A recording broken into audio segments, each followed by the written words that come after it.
श्री चंद्रशेखर जी, माननीय चंद्रशेखर जी। धन्यवाद अध्यक्ष जी। अध्यक्ष जी, मैं आजाद समाज पार्टी काशीराम की ओर से स्वास्थ्य सुरक्षा से राष्ट्रीय सुरक्षा उपकर विधेयक 2025 पे अपनी बात रख रहा हूं।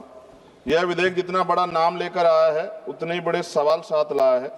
इस बिल का उद्देश्य राष्ट्रीय सुरक्षा और लोक स्वास्थ्य को सुदृढ़ करना बताया गया है, लेकिन इसकी संरचना, प्रावधान और भाषा में भारी अस्पष्टता है। अतिशक्तियां और राजस्व वसूली की प्रवृत्ति स्पष्ट रूप से दिखाई देती है। विधेयक का उद्देश्य स्पष्ट नहीं है, नाम बड़ा और दिशा धुंधली।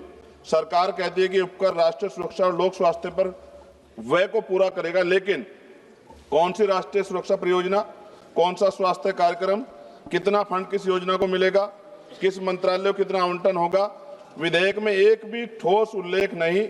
इससे यह उपकर विषय वस्तु के बिना नाम मात्र का कर बनकर रह जाता है। अध्यक्ष जी, विधेयक स्पष्ट कहता है कि उपकर का पैसा कंसोलिडेट फंड और ऑफ इंडिया में जमा होगा। इसका अर्थ है पैसा किसी भी सामान्य सरकारी खर्च में मोड़ा जा सकता है। ना संसद में स्पष्ट हिसाब मिलेगा, ना जनता को पता चलेगा कि स्वास्थ्य या सुरक्षा में कितना पैसा लगा है। यदि पैसा कहीं भी जा सकता है तो इस उपकर का नाम स्वास्थ्य सुरक्षा क्यों?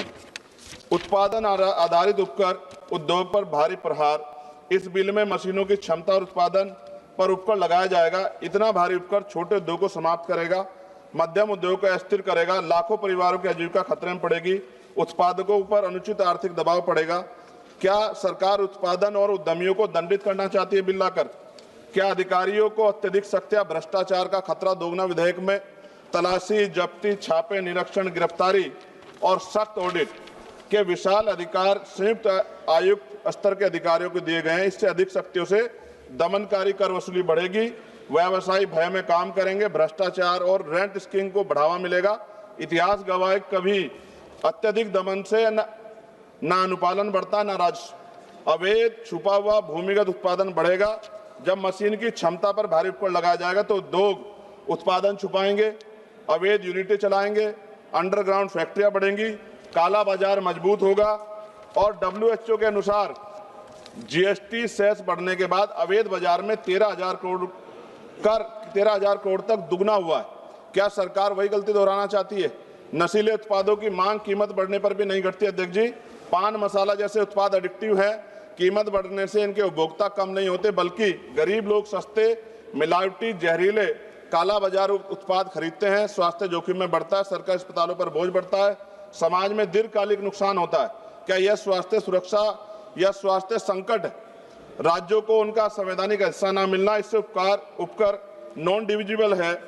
इसका अर्थ है राज्यों को इसमें से 1 रुपया भी का भी हिस्सा नहीं मिलेगा। केंद्रवाद बढ़ेगा, राज्यों की वित्तीय स्वायत्तता कमजोर होगी, विकास योजनाओं पर प्रतिकूल प्रभाव पड़ेगा। राज्यों का हक क्यों छीना जा रहा है? अध्यक्ष जी, विधेयक को संसदीय परीक्षण से बचाकर जल्दी पारित करने की कोशिश गलत। इतना महत्वपूर्ण और व्यापक प्रभाव वाला विधेयक उद्योग, उपभोक्ता, राज्यों, कर प्रणाली, आर्थिक गतिविधि सभी को प्रभावित करता है। निष्कर्ष जी, यह विधेयक देश हित में नहीं, राज्य हित में है। और माननीय अध्यक्ष जी, सभी तथ्यों को देखते हुए स्पष्ट है, यह विधेयक अस्पष्ट है, अनियंत्रित है, शक्तियां देता है, उद्योग विरोधी है, अवैध बाजार बढ़ाएगा, गरीबों को नुकसान पहुंचाएगा, राज्यों के अधिकार छीनता है और उपकर प्रणाली को अविश्वसनीय बनाता है। हमारी स्पष्ट मांग है, विधेयक को तत्काल प्रवर समिति, स्टैंडिंग कमेटी को भेजा जाए, उपकर की दर, उपयोग और पारदर्शक ठोस प्रावधान शामिल किया जाए, कर अधिकारियों की शक्तियों को सीमित और जवाबदेह बनाया जाए, उपकर राष्ट्रीय स्वास्थ्य व राष्ट्रीय सुरक्षा पर व्यय हो, इसका कानूनी प्रावधान अनिवार्य किया जाए। इन्हीं शर्तों के साथ इस बिल का मैं विरोध कर संशोधन सहित पुनर्विचार की मांग करता हूं। अध्यक्ष जी, अंत में इस बिल को पढ़कर मुझे ऐसा लग रहा है कि देश की सुरक्षा में अब अत्याधुनिक हथियारों की नहीं, पान मसालों की ज्यादा जरूरत है। और हर चौराहे पे खड़े होने वाला व्यक्ति कहेगा कि देश की सुरक्षा में सबसे बड़ा योगदान उसका है। धन्यवाद अध्यक्ष जी। जय भीम, जय भारत, जय संविधान।